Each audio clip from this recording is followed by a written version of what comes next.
Hello, this is Dr. Grande. Today's question is, can I analyze the disappearance of Ben McDaniel? Just a reminder, I'm not diagnosing anybody in this video, only speculating about what could be happening in a situation like this. If you enjoyed this video, please like it, subscribe to my channel, and consider supporting me on Patreon. I'll put the link to Patreon in the description for this video. First, I'll go through the background of Ben McDaniel. I'll look at the timeline of the disappearance and the investigation, and then offer my analysis. Starting with the background, Ben McDaniel was born in Memphis, Tennessee on April 15, 1980. He had two younger brothers. His family was relatively well off. McDaniel had taken an interest in scuba diving at the age of 15. He would practice in the family pool. In the late 2000s, McDaniel had a construction business that failed, and his marriage failed. In 2008, his younger brother Paul died at the age of 22. The family indicated it was a stroke, but later an autopsy would reveal that Paul died of a drug overdose. McDaniel was the one who found Paul unconscious in the family home. He tried to revive him, but was not successful. He took an interest in how strokes were prevented and treated, and even raised money for a foundation his parents established. Again, this is curious because a stroke didn't actually cause his brother's death. McDaniel owed the state of Tennessee and the IRS about $50,000 in taxes. He had a criminal history, including drug charges. McDaniel would end up moving in with his parents. McDaniel's parents owned a beach home at Santa Rosa Beach in Florida. They offered to financially support McDaniel while he took a break down there, I guess to regroup, relax, and work things out a bit. McDaniel liked the idea, and he moved in there in April of 2010. His time there seemed to be working. His girlfriend and his parents felt as though he was improving. He was becoming more open about the idea of moving forward with his life. McDaniel would go scuba diving not far from where he lived. He particularly enjoyed diving at a place called Vortex Spring. This is a large corporate diving facility. Experienced divers would often visit Vortex Spring to explore a cave which started 115 feet below the surface. The cave continues down to a depth of 310 feet. Diving into the cave was dangerous. During the 1990s, 13 divers lost their lives in that cave. Vortex Spring put strict requirements on who was allowed to venture into the cave. Divers had to have a cave diving certification in order to get a key for a gate positioned in the cave.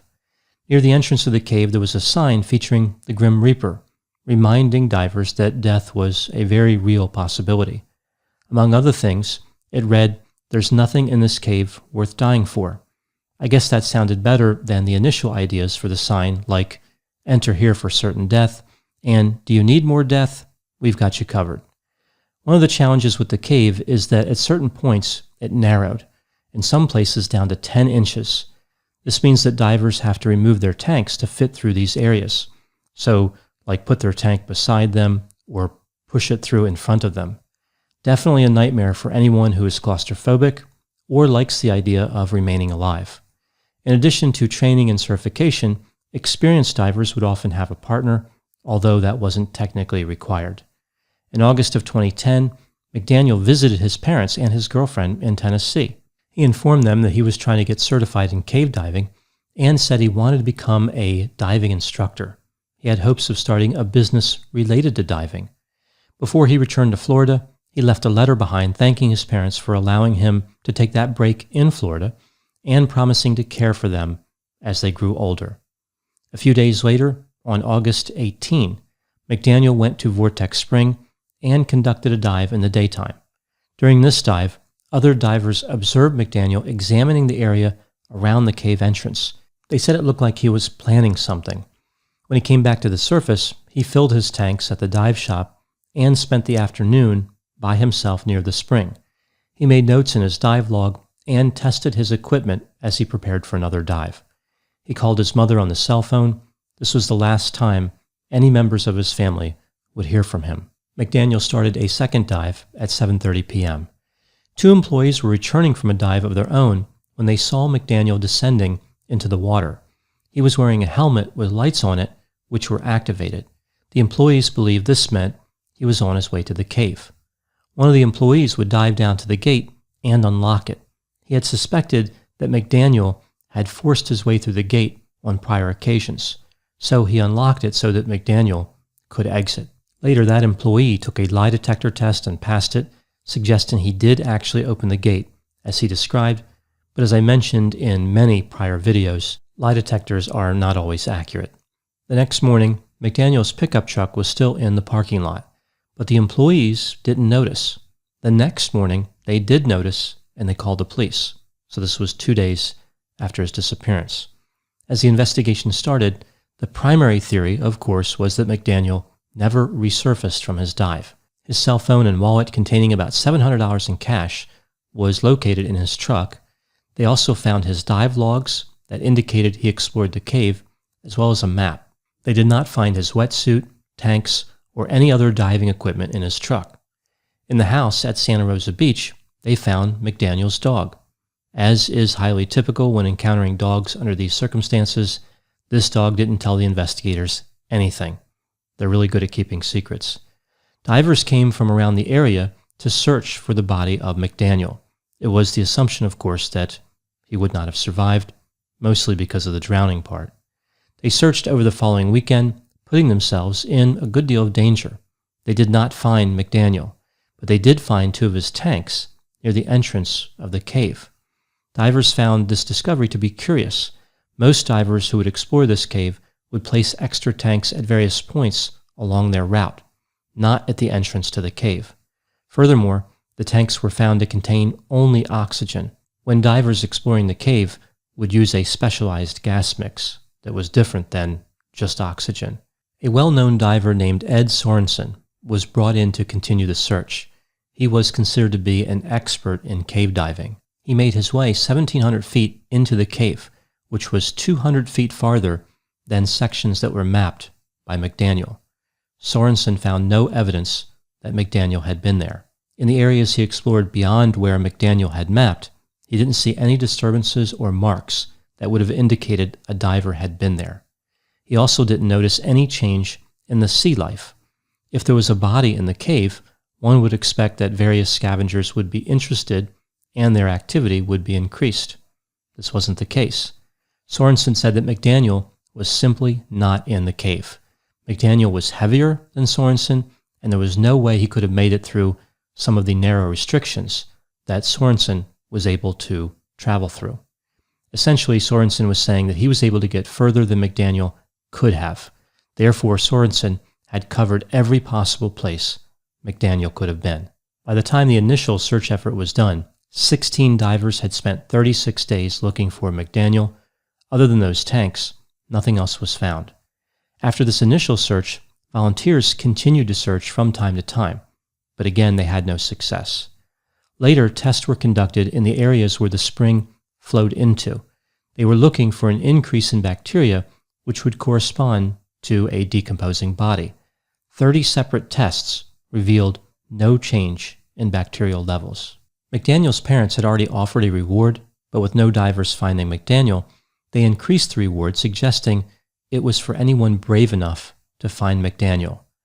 The use of the word brave offended divers who risked their lives searching for McDaniel and brought up this concern that inexperienced divers may be motivated by the money and they'll join the search. They could be thinking that they were brave enough and they wanted not only the money, but the fame that would come with being the one who could find McDaniel's body. McDaniel's parents increased the reward all the way up to $30,000. In March of 2012, a diver from Mississippi named Larry Higginbotham would die in the cave. His body was found the next day after he failed to return from a dive. It is not known for certain that he was searching for McDaniel, but he was found near a shovel that was placed near a small restriction, so small that no one could get through it. McDaniel's parents rescinded the reward and started to believe, as many others did at this point, that McDaniel was not in the cave. They believed he was murdered. There were reasons to believe that some criminal activity could have happened. The owner of Vortex Spring at the time of McDaniel's disappearance was a man named Lowell Kelly. He admitted to staying late on the night that McDaniel disappeared. He had been convicted of charges in connection with kidnapping and assault. In 2011, he fell downstairs and injured his head while hosting a chili cook-off at Vortex Spring. Someone took him home, and later someone else would visit him, but he would fall into a coma and die the following month. The police suggested they did not get the full story about what happened the night he was injured. The death of Kelly suggested that perhaps a person who was injured at Vortex Spring might be transported somewhere else. Maybe this was something that he put in place as a policy, like everybody wanted to stay out of trouble. If they found a diver dead, they would get rid of the body. Another possibility was that Kelly was murdered because he knew something about McDaniel's disappearance or was directly involved in it. An investigation revealed that a number of people at Vortex Spring had criminal records. It wasn't just Kelly. A Canadian diver named Jill Heinerth took an interest in the case. She believed that McDaniel was in the cave. Perhaps he panicked and was trying to get back to the surface and ended up moving through tight restrictions, which would put him somewhere unexpected, a place where divers would not search. They would have no reason to believe he could get there. She participated in the making of a documentary called Ben's Vortex. It has some amazing footage, but it offers no meaningful insight into the case. Now moving to my analysis. There's not a lot of information about McDaniel's personality. He was described as overconfident, risk-taking, abrasive, impulsive, and sensation-seeking. He had those financial problems I talked about, which could have been caused by a variety of circumstances, including a downturn in the economy. It appears as though he was optimistic and future-oriented at the time of his disappearance. The medication he was prescribed at the time he died included an antidepressant, a benzodiazepine, specifically Xanax, and a stimulant, specifically Adderall. What do I think happened in this case? Let's go through some of the possibilities. I have 5 here. Theory number 1. McDaniel entered the cave that evening. He was not certified for that activity. He was inexperienced as well. At some point, he was injured and or panicked and ended up drowning. His body wasn't found, but it must be in the water somewhere, even if it's somehow not still in the cave. This seems like a good theory, but when other divers have drowned, like that man from Mississippi, their bodies were found right away. Other than that one Canadian diver, pretty much every other diver who searched for McDaniel believes his body is not down there.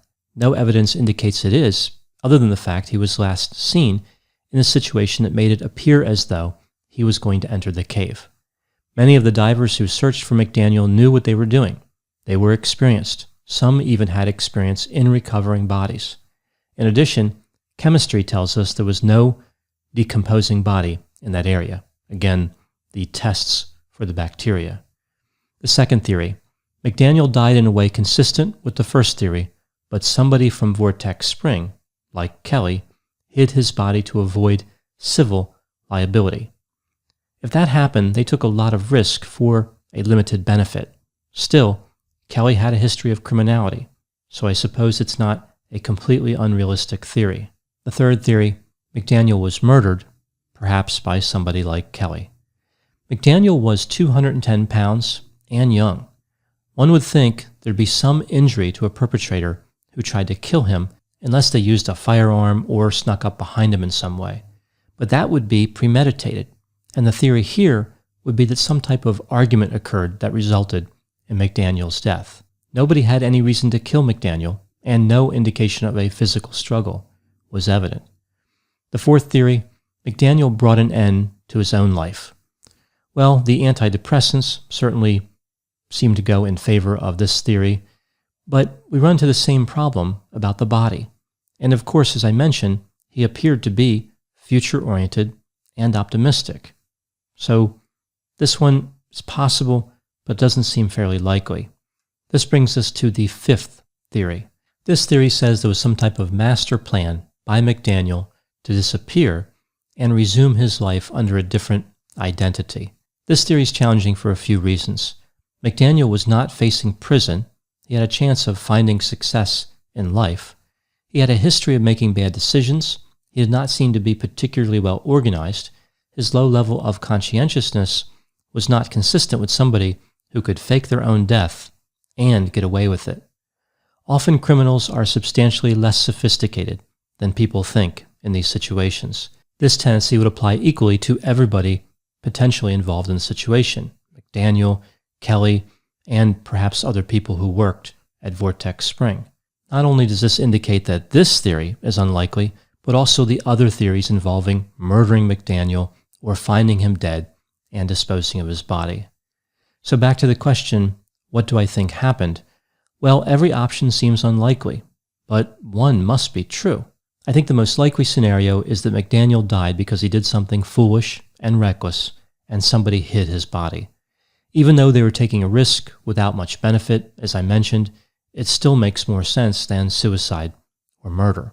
It's really the only good way to explain how McDaniel ended up dead and how his body wasn't found. In reality, this theory is consistent with the first theory.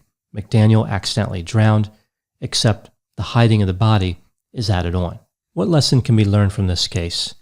Well, I think there's one that really stands out. Reckless behavior often catches up with people.